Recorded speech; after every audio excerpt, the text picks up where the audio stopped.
I've always lived by the opposite of fear is faith. And the reason that I stand by that is I always have to have faith in my ability no matter what I do. I don't know how many of you in this room go door knocking. Can I see a show of hands of people that do? Excellent.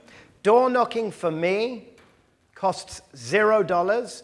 And if you have a formula and a strategy of how you're going to go door knocking, you're going to. Wait a second. Why are you talking about something you would never do, never have done, and no one will ever believe you did? So I door knocked for, I've got so many great door knocking stories, but I door knocked for the first 12 months of our business. The first 12 months, I've had dogs bite me. I think I've been spat on. I've had doors slammed in our face. And I've also done $6 to $10 million deals because of it, because I wasn't prepared to give up. David and I realized at a very early stage that fear was something that we had to diminish and make so small in our vocabulary and throw it so far behind us that it just became something we were never scared of. Fear for me is false evidence appearing real.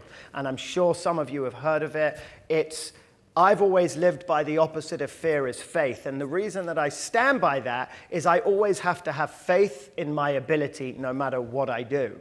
And I've door knocked Leonardo DiCaprio's house, Dr. Dre's house, the list goes on. But one of the very first deals that David and I did was a door knock in Bel Air on a cul-de-sac on a street called Perugia Way, and we door knocked it. We paid rock, paper, scissors for who was going to door knock it.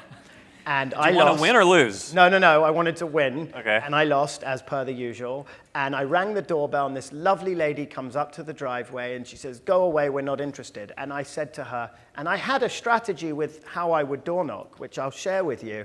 But I said, "Please take my business card. Our client does not care about what this home looks like, but he's motivated by its location." She didn't even know what I was talking about. She takes my business card, and 2 days later, I get a call from a trust attorney. And to cut a long story short, that was our first door-knocking deal after about 4 months. We closed it for $6.5 million.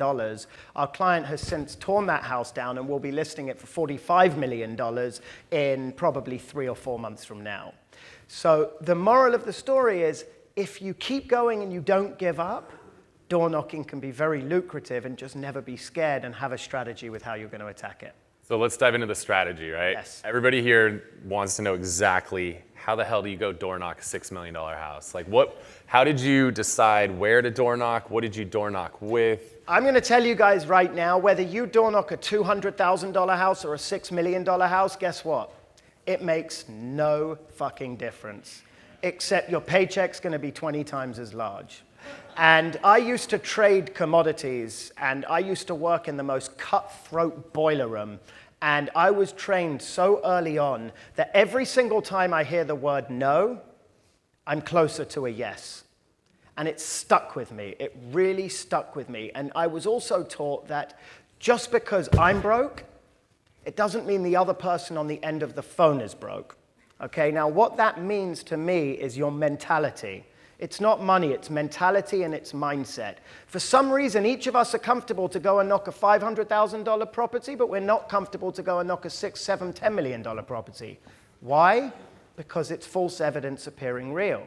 So I discovered that I was going to go and start door knocking on the high end. Everything about door knocking has to come with a strategy. Okay, you knock on a door, 10 other people have knocked on that door either that week or within that month. They are waiting for us to knock on that door and tell us why they shouldn't open it. So you have to find a unique reason of why they should listen to you and why they should open that door.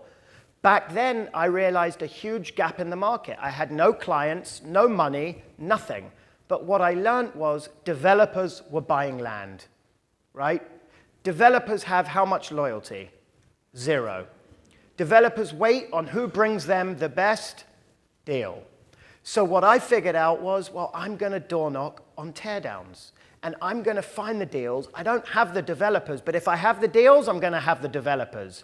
And so I door knocked until my feet hurt, until I had something concrete. And then I would go to a construction site, ask the property manager, who owns this? I would then wait for them. They would show up, and then I would introduce myself and offer them a deal. And right there, you're creating opportunity, right? And when I would get to the door, I would always have a high energy about me, right? If you walk into somebody's house and you're like this, and I don't know how many of you go and listen to Tony Robbins or have seen Tony Robbins, but you walk in, you're like, hey, hi, I'm James, can I have your business card? Yeah. Fuck, I'm scared. They're going to tell you they're not interested. But if you ring on that doorbell and, hi, I'm James Harris from the agency, how are you? Firstly, they don't know who the hell I am, but they're going to say, I'm good, how are you? Fantastic. I've got an amazing opportunity for you. I've got a buyer that's interested in this property particularly. They've seen everything else in the area. They're not interested by how this property looks inside, but they're extremely motivated by the location. Would you sell? No, I'm sorry. Hang on, no. Is there a number that would get you motivated to sell this property? Well, hang on a minute. Now they're thinking. So my house is worth $2 million. Well, shit, I'll take 3. So you'll take 3? Fantastic. Let me call my client and let me schedule a meeting. And suddenly you've engaged.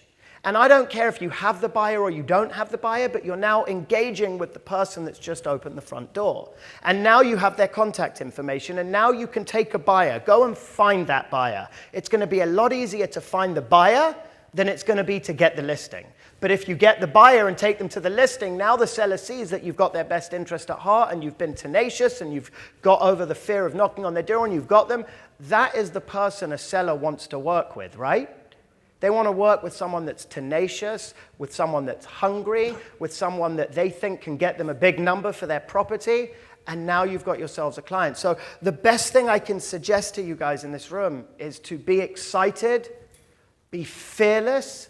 If you have a fear, step in front of it and go door knocking. You will make money from door knocking.